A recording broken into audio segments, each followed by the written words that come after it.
Hello everybody, I am back with another video today. Today we are doing the maple squash gems from Baking Yesteryear. So this is going to be the first muffin recipe we've done on this channel so far.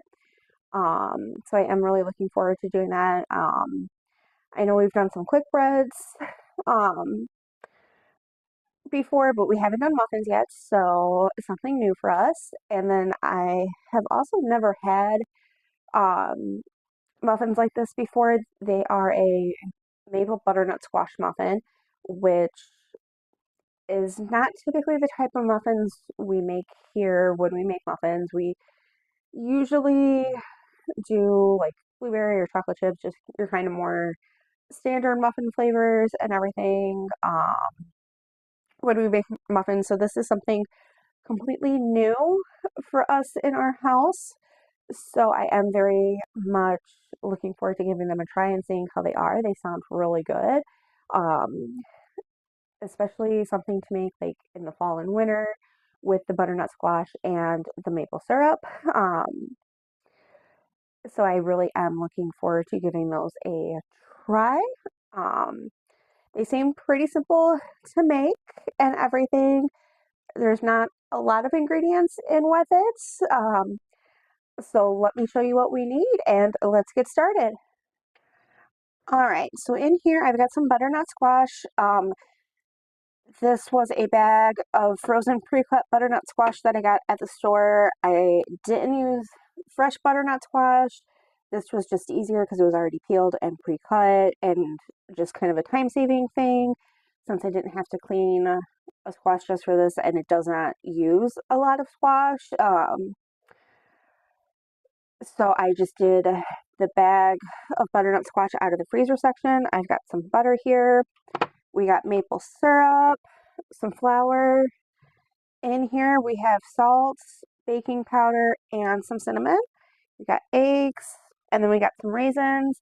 The recipe did call for golden raisins. I am just using regular raisins because that's what I ended up buying, but raisins are raisins, so they'll all be good. So the first thing we are going to do is get the squash cooking. This is going to cook in some water, and then we are going to save out some of the water that we cooked that in and use that in the recipe as well. So let us get our squash going. All right, so I got my squash in my pot with some water in it. I am actually going just to cover that, just to get that boiling a little bit quicker. We're going to let these cook for a little while until they're fork tender. Then I'm going to save some of the water from there, and we're also going to use that water in with the recipe. After the squash is done and after I've saved out that water, I'm going to finish draining off the rest of the water and mash the squash um, and finish prepping that for the muffins. All right, so my squash is cooked. I did save out some of the water. I am going to get this mashed up really quick and then we shall continue. All right, so in here I've got the mashed squash, the squash water, um, the maple syrup, and the butter, which I did melt. We're going to get this all mixed up together and let it cool a little bit, and I will be back. Um, okay, so this is all mixed up together. It smells so good. You can smell the butter, you can smell the squash, you can smell the maple syrup in it, and it just smells amazing. My maple syrup was pretty cold because it was open, so I did have it refrigerated before making this. So this isn't super, super hot, but I'm going to let this cool just a little bit more. I am going to mix up my dry ingredients really quick, and then we shall continue. Okay, so I feel like my squash mixture is cool enough. It said to let it cool to lukewarm, and I feel like it's there. So we're going to add the eggs, which I did beat in. Once I have these mixed in, I'm going to add the flour. and get everything mixed up together. Once I have it all ready to put in the muffin pan, I will show you what it looks like. All right, so I got the flour all mixed into my squash mixture. We're going to add the raisins and get those mixed in. And then I'm going to put this in my muffin pan, which I've greased.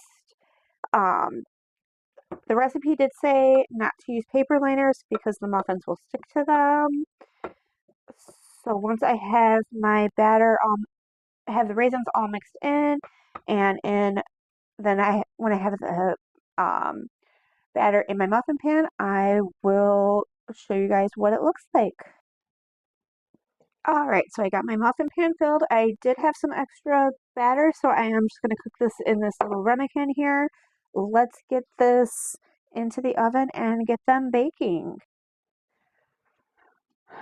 All right, so my muffins are done. I did take them out of the oven a few minutes ago. They look really good. They smell really good. I can't wait to give them a try. Um, I am going to have a couple of these really quick, and then I will be back with my final thoughts. All right, so I am back with my final thoughts on the maple squash gems. I thought they were fantastic. They were super easy to make. They had a really nice flavor. And just overall, I definitely would give this a try if you have this cookbook. These are going to be great in the fall. They did have a very good fall flavor to them with the squash and the maple syrup and the cinnamon in them. So far, these have been my favorite. This has been my favorite recipe from this chapter. But we do have a lot of other recipes in this chapter that I am really looking forward to trying. So we'll see if it stays my favorite or if it changes as I try some of the other recipes coming up. Yeah, so not really a ton to say for my final thoughts other than that they were great and definitely give them a try if you have this cookbook. They were super easy to make and seem like a fairly healthy-ish muffin. I know no muffin's completely healthy, but there was not a lot of sugar in them, just the maple syrup to sweeten it up. And for the amount that made, it didn't seem like an excessive amount of that even. So definitely give this a try. If you've already made this recipe, please let me know what you think. Please like this video, please share it. Good times, good food. Bye.